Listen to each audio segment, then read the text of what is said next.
Hi, and welcome to Yoga Jadra. Today we're going to be talking about another one of my favorite poses, bridge pose. If you have a block, go ahead and grab that because we will be using it for the first couple of poses, first couple of renditions of the pose. So bridge pose can be really nice for opening the organs, helping with digestion. I've heard that it's really nice for prenatal. It's also nice for your heart, a nice break for your heart, and a strengthener for your legs. So go ahead and grab your mat. We're about to begin. Let's start by rolling down onto the back. Here I am in my supine pose. I've got my toes pointed towards the short end, my heels are pointed towards my sits bones, and my fingers are gently grazing the heel of the foot. That's the distance you want. My feet are parallel, so be careful not to turn the feet out or in. They're just pointing straight in two parallel lines. So I'm going to start with the modified version with my block. My block has 3 levels. I've got this shortest level, the medium level, and then the highest level.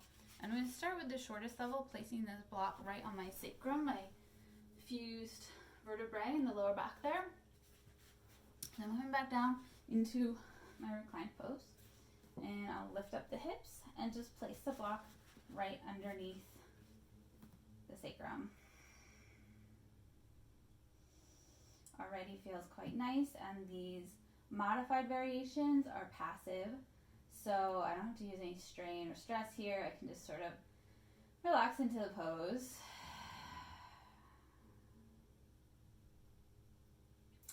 Second level here, and it might be nicer to have a bit of a wider block, but this is what I have today, so that's what we're using.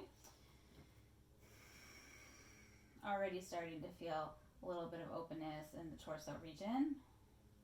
Really nice.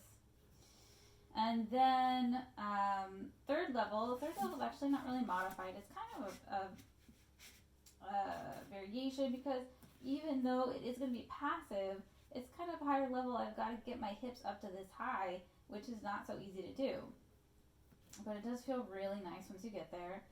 More even opening across the organs. My hips are a little higher than my heart, which feels really nice. It's a nice little break for your heart.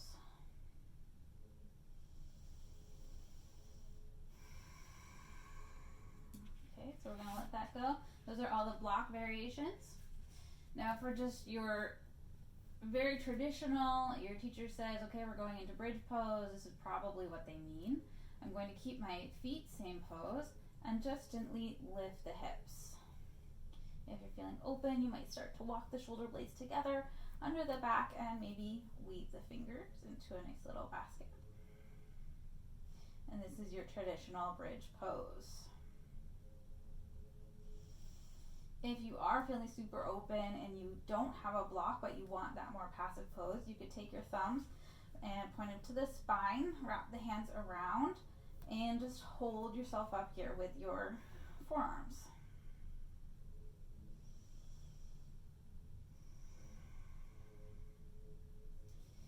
And if you've managed to get all the way up this high and you want to go even a little deeper, you might lengthen the legs out long. Now your toes come together.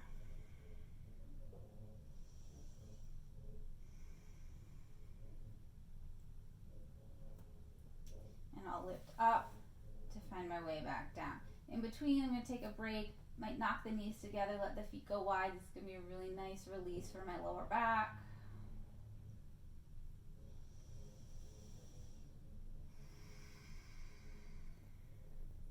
If you want to add even more strength to the pose, let's go back up into that traditional pose. I'm going to weave my fingers together behind my back again, and then I'm going to press into my right foot as I lift up my left up high to the sky.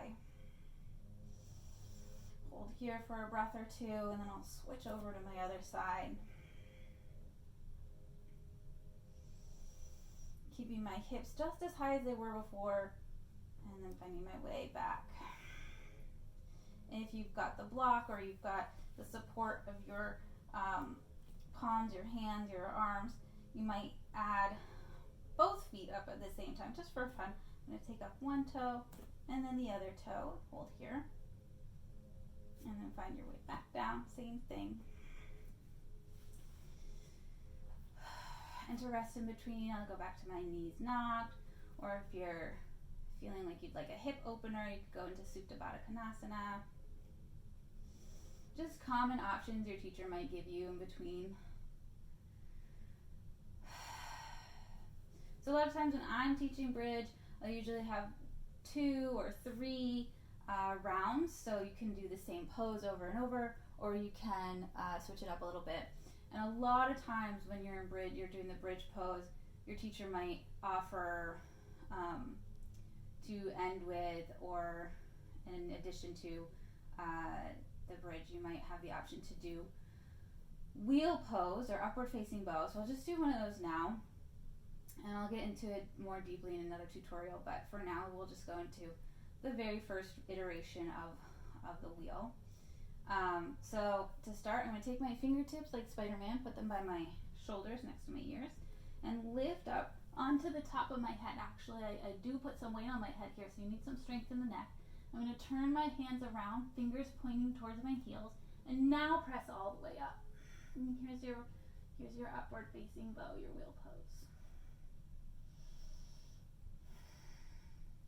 To come down, I'll just reverse. So I come down onto my head, turn my fingers around, lift up, and then my back hits the floor, and release all the way down. I'll take a breath or two with my spine long, lots of openness and space in the lungs and ribs. And then I'll do a counter pose, give the knees a hug, maybe hug behind the knees on the thighs, and roll for a massage on the lower back.